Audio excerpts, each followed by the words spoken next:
ඕ නම නම ජීවිතේ පාන පාන සුගන්ධ මයමල්ලේ කිරි කිරි කුට්ටු කුට්ටු බන්ද බන්ද දිට්ටි අක්ෂර මාලාවේ බන්ද බන්ද ඒස්වා.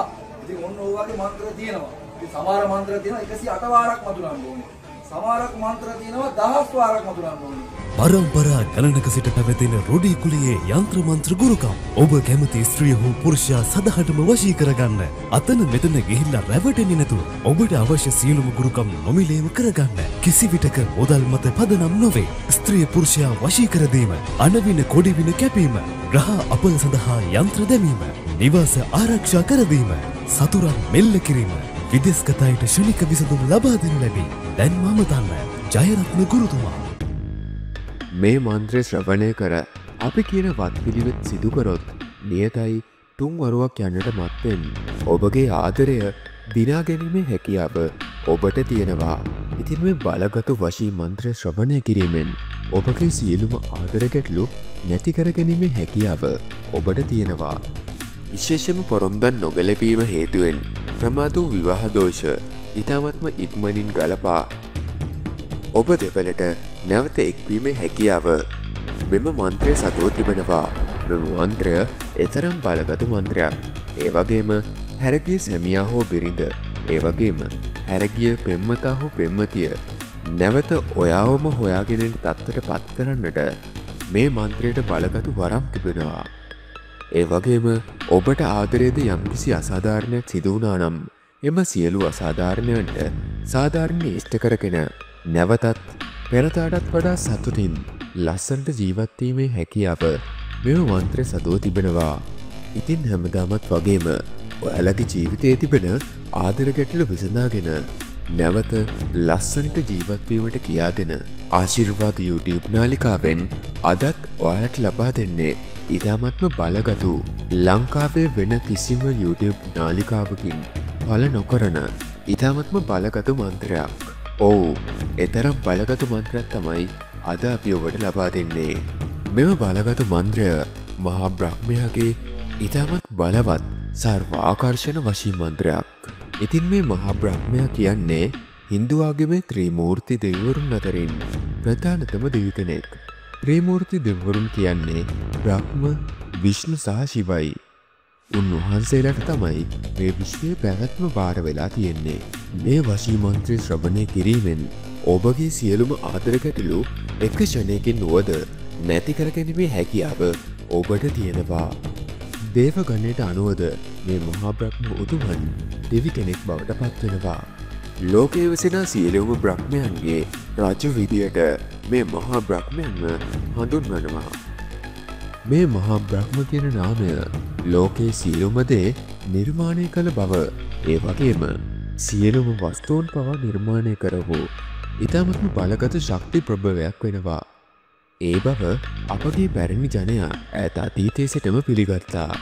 ඒ වගේම ඍජ්වේදය, යජුර්වේදය, සාමවේදය ලොවට ප්‍රකාශයට පත් කරේ මේ මහා බ්‍රහ්මයන් විසින්. ඒ වගේම මෙම මහා බ්‍රහ්මයා මහා භාරතීය ආර්ය ජනතාවගේ එකම දෙවියා බවට පත් වෙලා ඔවුන්ගේ සිතුම් පැතුම් සියල්ලම ඉෂ්ට කර ගැනීමේ හැකියාව ඔවුන්ට උදා කරලා දීලා තිබුණා.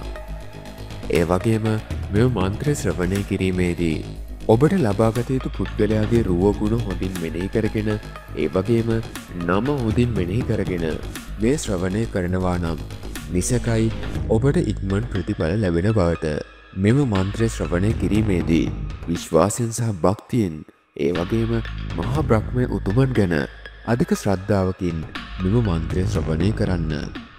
ඒත් එක්කම මෙම මන්ත්‍රය අපි සම්පූර්ණ වීඩියෝ එකම ඇතුළත් කරලා තියෙන නිසා ඔබට දිනකට මෙම වීඩියෝව එක්වතාව බැගින් දින 6ත් 11ත් අතර ප්‍රමාණයක් ශ්‍රවණය කරන්නට ඕනේ.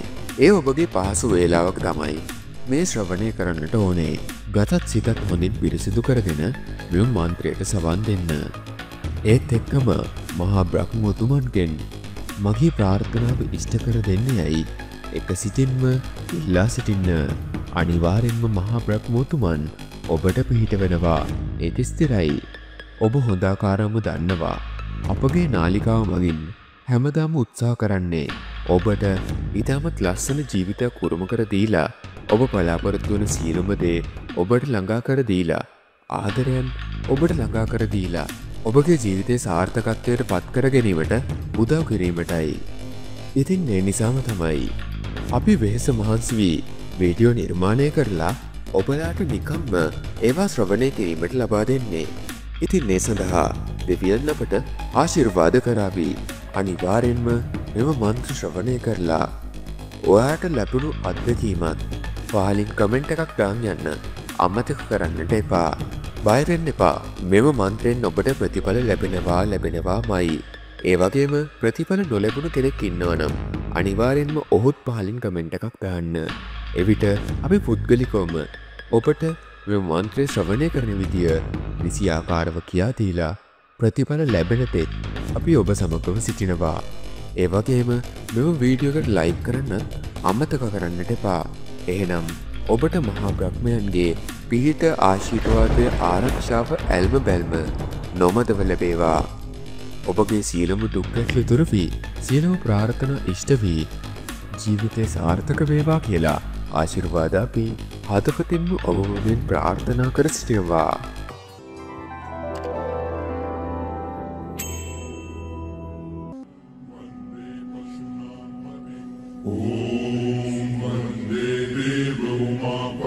सुरगुरुं वन्दे जगत्कारणं वन्दे पन्नगभूषणं मृगधरं वन्दे पशूनां पतिं वन्दे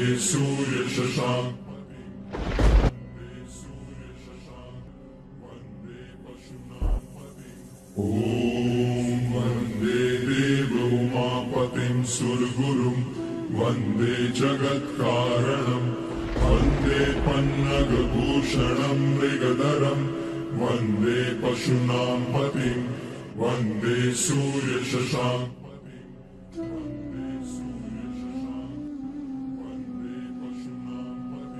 ॐ वन्दे देव उमापतिं सुरगुरुं वन्दे जगत्कारणं वन्दे पन्नगभूषणं मृगधरं वन्दे पशूनां पतिं वन्दे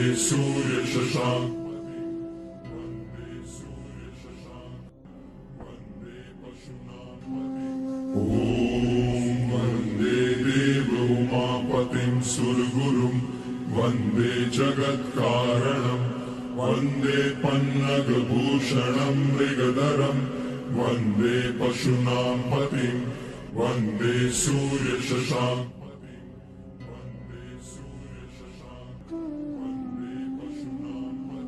ॐ वन्दे देव उमापतिं सुरगुरुं वन्दे जगत्कारणं वन्दे पन्नगभूषणं मृगधरं वन्दे पशूनां पतिं वन्दे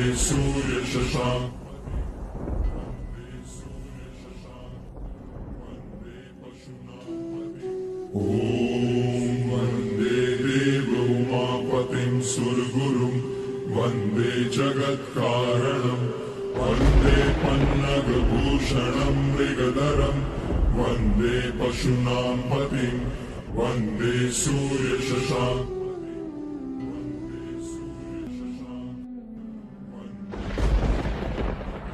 ॐ वन्दे देव उमापतिं सुरगुरुं वन्दे जगत्कारणं वन्दे पन्नगभूषणं मृगधरं वन्दे पशूनां पतिं वन्दे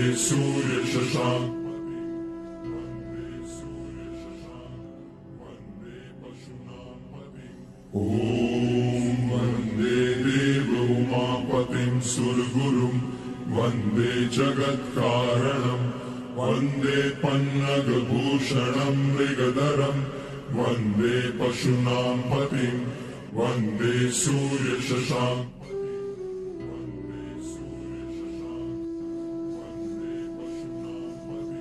ॐ वन्दे देव उमापतिं सुरगुरुं वन्दे जगत्कारणं वन्दे पन्नगभूषणं मृगधरं वन्दे पशूनां पतिं वन्दे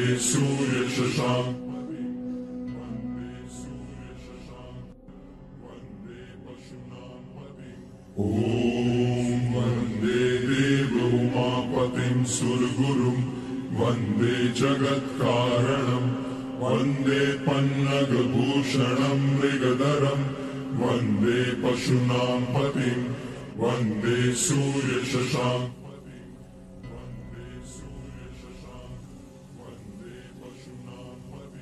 ॐ वन्दे देवोमापतिं सुरगुरुं वन्दे जगत्कारणं वन्दे पन्नगभूषणं मृगधरं वन्दे पशूनां पतिं वन्दे सूर्यशशाङ्कं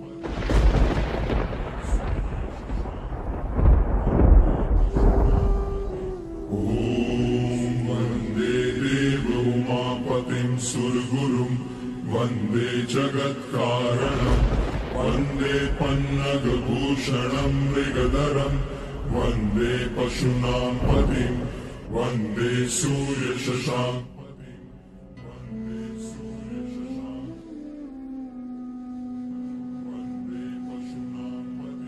ॐ वन्दे देवोमापतिं सुरगुरुं वन्दे जगत्कारणं वन्दे पन्नगभूषणं मृगधरं वन्दे पशूनां पतिं वन्दे सूर्यशशाङ्कं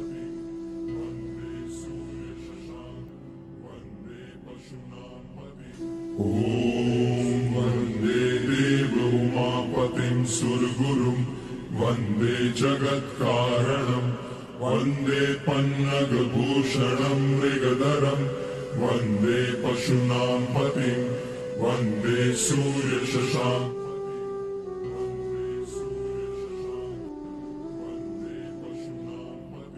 ॐ वन्दे देवोमापतिं सुरगुरुं वन्दे जगत्कारणं वन्दे पन्नगभूषणं मृगधरं वन्दे पशूनां पतिं वन्दे सूर्यशशाङ्कं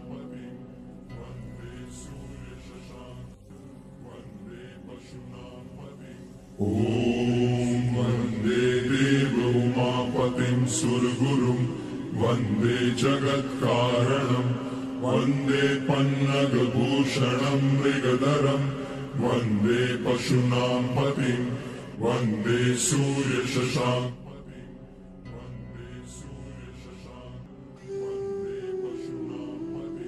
ॐ वन्दे देवोमापतिं सुरगुरुं वन्दे जगत्कारणं वन्दे पन्नगभूषणं मृगधरं वन्दे पशूनां पतिं वन्दे सूर्यशशाङ्कं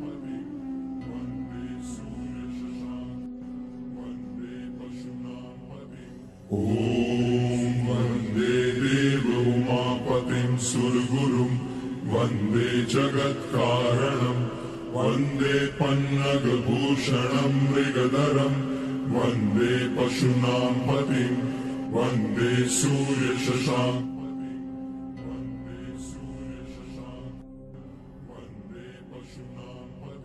ॐ वन्दे देवोमापतिं सुरगुरुं वन्दे जगत्कारणं वन्दे पन्नगभूषणं मृगधरं वन्दे पशूनां पतिं वन्दे सूर्यशशाङ्कं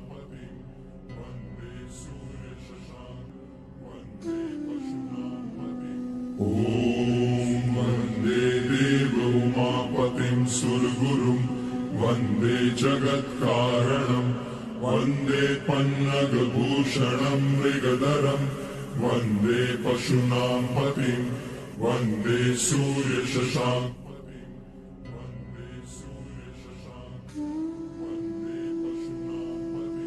ॐ वन्दे देवोमापतिं सुरगुरुं वन्दे जगत्कारणं वन्दे पन्नगभूषणं मृगधरं वन्दे पशूनां पतिं वन्दे सूर्यशशाङ्कं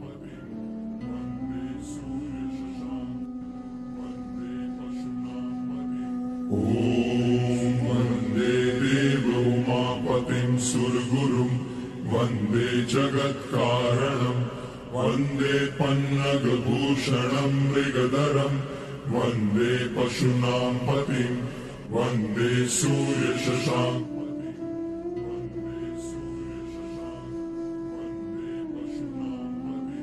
ॐ वन्दे देवोमापतिं सुरगुरुं वन्दे जगत्कारणं वन्दे पन्नगभूषणं मृगधरं वन्दे पशूनां पतिं वन्दे सूर्यशशाङ्कम्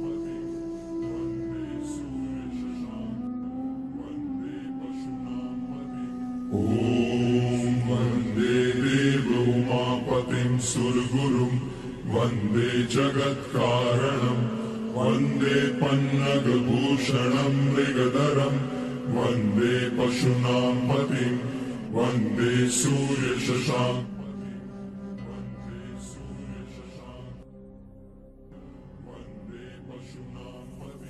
ॐ वन्दे देवोमापतिं सुरगुरुं वन्दे जगत्कारणं वन्दे पन्नगभूषणं मृगधरं वन्दे पशूनां पतिं वन्दे सूर्यशशाङ्कम्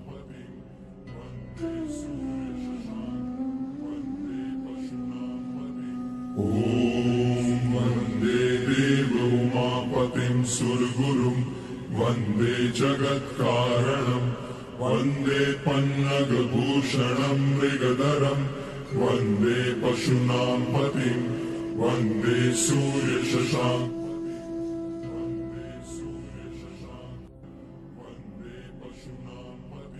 ॐ वन्दे देवोमापतिं सुरगुरुं वन्दे जगत्कारणं वन्दे पन्नगभूषणं मृगधरं वन्दे पशूनां पतिं वन्दे सूर्यशशाङ्कम्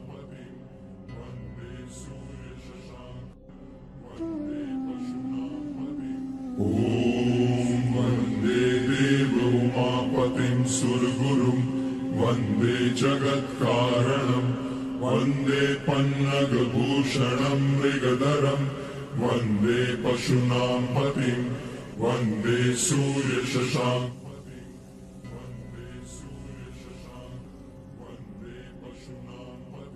ॐ वन्दे देवोमापतिं सुरगुरुं वन्दे जगत्कारणं वन्दे पन्नगभूषणं मृगधरं वन्दे पशूनां पतिं वन्दे सूर्यशशाङ्कम्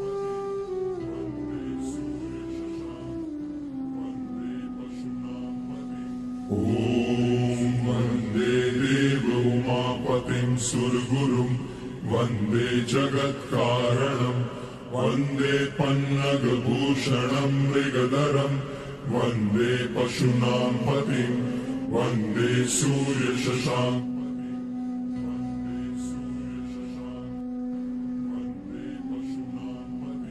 ॐ वन्दे देवोमापतिं सुरगुरुं वन्दे जगत्कारणं वन्दे पन्नगभूषणं मृगधरं वन्दे पशूनां पतिं वन्दे सूर्यशशाङ्कम्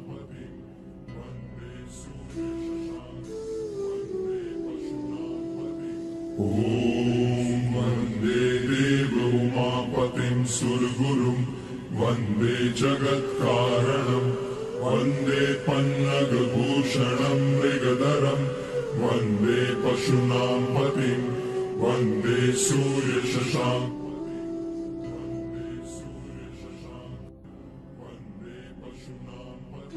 ॐ वन्दे देवोमापतिं सुरगुरुं वन्दे जगत्कारणं वन्दे पन्नगभूषणं मृगधरं वन्दे पशूनां पतिं वन्दे सूर्यशशाङ्कम्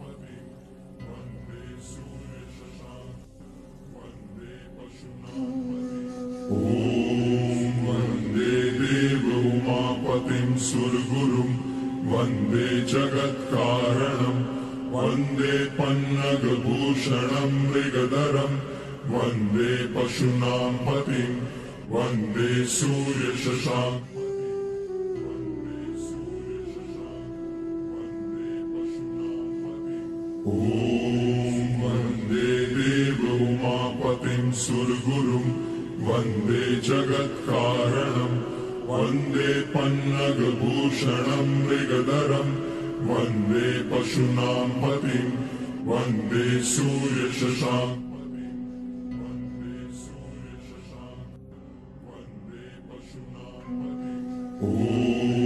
वन्दे देवोमापतिं सुरगुरुं वन्दे जगत्कारणं वन्दे पन्नगभूषणं मृगधरं वन्दे पशूनां पतिं वन्दे सूर्यशशाङ्कं